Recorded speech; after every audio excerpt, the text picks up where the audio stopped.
som el grup 4, que som el Felipe, l'Ulisses, l'Aleix i jo. Ara us explicarem de què li serveix el rovelló al pi. Com veieu, hem fet una maqueta explicant de què li serveix el rovelló al pi. Aquí estan les arrels de l'arbre i les hifes del rovelló. I les hifes del rovelló, quan són moltes, s'anomenen miceli.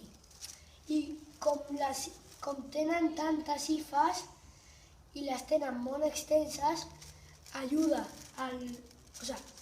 els filaments del rovelló es connecten amb les arrels del pi i com tenen tan extenses les hifes pot agafar l'aliment de més jove. I per terminar, recordeu-vos que el rovelló és el fruit del foc.